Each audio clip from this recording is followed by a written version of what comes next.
Hello there, this is Jedi Master Daniel 96, and in today's video, I will be reviewing Batman 89. And here I'm going to show the best. Sorry if there's any glares. I'm going to try my best to show it there. And so I am not reviewing the movie, if you ask. This comic is not a comic adaptation of the first Batman movie that came out in 1989. So, what is this Batman 89 comic? It's a 6-issue miniseries, as this is the graphic novel, like in a hardcover, that collects all 6 issues. This is like an alternate sequel to Batman Returns. Like, this is like, what if Tim Burton made a third Batman movie? And this is more like if Tim Burton stuck around, like, to do another one after Batman Returns, like, if Joel Schumacher didn't come to do, his 2 Batman movies. So, that's pretty much what this comic is. And if you know the history, so for those who don't know, Tim Burton did the first Batman movie in 1989 and its 1992 sequel, Batman Returns. And he did the ones, with Michael Keaton, and Joel Schumacher did the Batman movies, Batman Forever, which had Val Kilmer as Batman, and Batman and Robin, which had George Clooney as Batman. So, a little crash course on for those who don't know. And so, in this comic, we do have Two-Face as the villain. And even in Batman Forever, we have Two-Face as the villain, along with the Riddler, but there is no Riddler in this comic. You do have Billy Dee Williams is Harvey Dent, which, as you know, in the 1989 Batman movie, you do have Billy Dee Williams play Harvey Dent, but he doesn't become Two-Face. So that was more, I guess, on ways they were looking down the future to have Billy Dee be Two-Face in a possible future movie, which that never came to be because, Billy Dee wasn't in Batman Returns. And then you had Batman Forever, which had Two-Face as one of the villains, but it wasn't Billy Dee Williams. It was Tommy Lee Jones in the role there. So, little thing there about the history there. And then, so yeah, you do have Two-Face as the villain. And you do have returning of Michelle Pfeiffer's Catwoman in here. And yes, it looks like she does survive Batman Returns. And even when you look at the final shot of the movie, when the bat signal, is in the sky, you do see Catwoman look up. And you even have Bruce Wayne with the cat that he has, at the end of the movie, when he says, Alfred, stop the car, and then he picks up the cat. So you do have that in here with the cat. And then obviously the cat goes back to Selina Kyle, so you have that there. We do have a version of Robin in here, and it's neither of the Robins we know from the comic books. As we know in the Joel Schumacher movies, they use the Dick Grayson Robin, who becomes Nightwing. But that's not the Robin in this, and it's not Jason Todd or Tim Drake, but the character is named Drake in this. That's the version of Robin we have.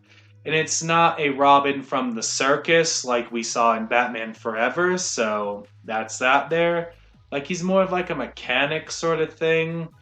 And then he kind of is more like a Robin that does more his own thing. Like, that's sort of his origin story. It's definitely different. Like, a huge departure from what we got from Batman Forever.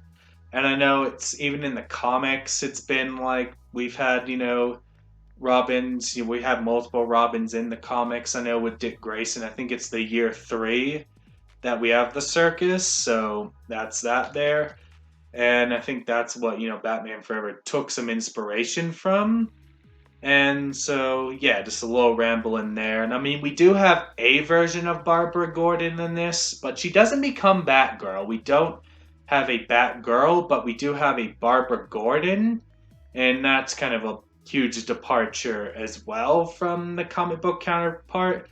But I mean, we did have, a Batgirl in Batman and Robin, but she was more retconned into Alfred's niece instead of, being related to Commissioner Gordon in the Batman and Robin movie. So that's that there. So I am kind of rambling some things there with some facts from movies and all that. So that's that.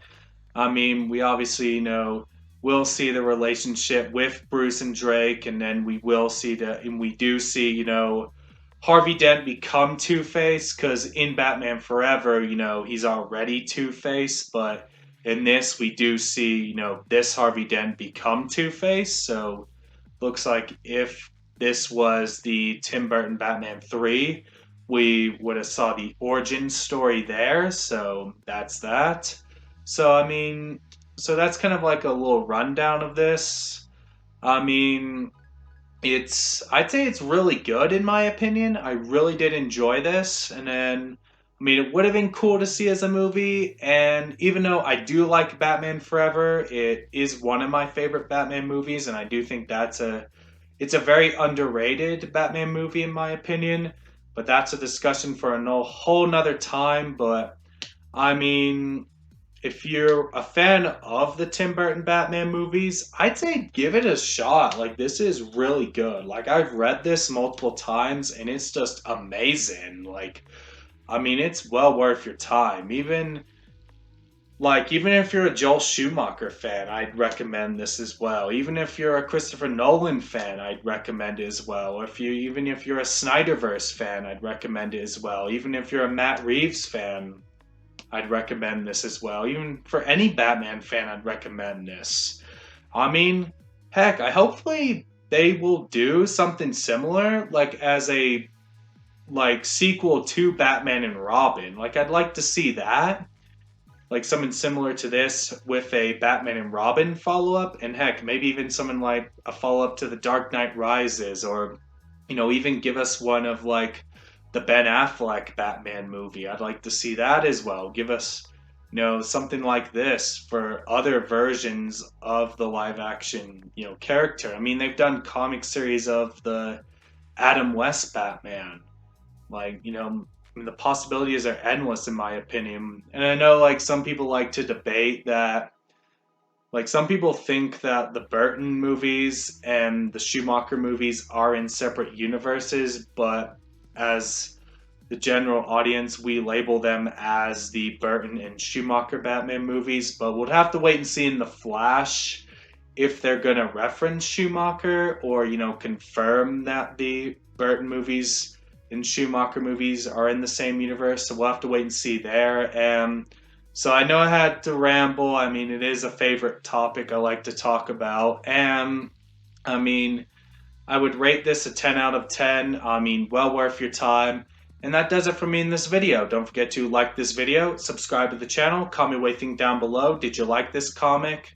Not like it? Were you indifferent? Let me know your thoughts down below. Would you like to see something similar with a Batman and Robin follow-up, a Dark Knight Rises follow-up, or even something of like what the Ben Affleck Batman movie could have looked like? Let me know all that down below. Share this video, tell your friends to subscribe. Follow me on Twitter, DanRS87, Instagram, JMD96_YT, Facebook, JamMasterDaniel96, and have a great day. Bye.